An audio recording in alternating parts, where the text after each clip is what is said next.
මට මතක් වුණා අර විපක්ෂ නායකතුමා පහුගිය දවස්වල ගිහිල්ලා කිව්වා ලේවලින් ලියලා දෙනවයි කියලා කිව්වා. සංවර්ධන නිලධාරීන් ඉස්සරහා. මට මතක් වුණා ගෝඨාභය රාජපක්ෂ.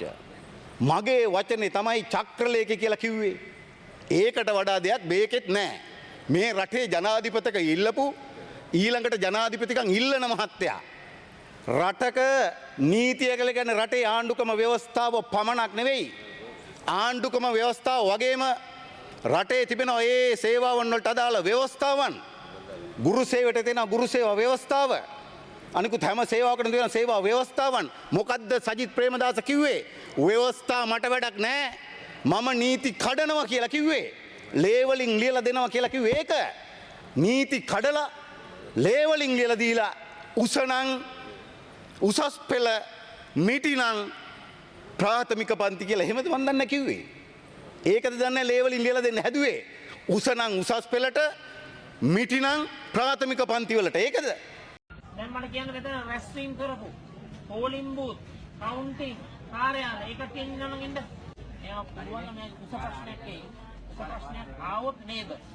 උස ප්‍රශ්නයක් නැත්නම් සිකියුරිටි. හරි? හරිද? පුතා අහගෙන ඉන්න. හරි? ඔයාලා අහගන්න. ඔයාගේ මේ බහුබූත මට වැඩක් නැහැ. අපේ මේ අර සල්ලිත් බාර දුන්නාද? ගණන් කරලාද බාර දුන්නේ? රයිට් නේ. පුතා ඔයාට උසමදි නම් කම් කරු. උස ඇති නම් සිකියුරිටි. හරි? මේක දැන් টপ ප්‍රයොරිටි. දැන් ඔයාගේ කෝ හතර පහකින් අනිත් එක මේ ඔක්කොම මගේ මේ මහමැතිවරණයට වැඩ කරපු අය වෙන්න ඕන. අය මේ අනිත් අය උස්සන් එන්නේ මෙන්න මෙතන. මේ පුතාද? ඒ අමාත්‍යංශය ඇමතියා උඹේ ඒවා පුරවනවා. මගේ ඒවා පුරවනවා. ඉගෙන ගන්න ඕන. මේක කැටි ඉතිපස්සේ ඉන්නවා මට පුළුවන් පොඩ බැලින් ඉන්න තරහයි. අදිනා කියන්නේ මේ කැටි සිදුව කරලා දෙන්න හැබැයි කෝලෙන් දක්වා ඉන්නකොට පාර දෙන්න. ඒක මම ඉස්සෙල්ලා කරලා දෙන්න.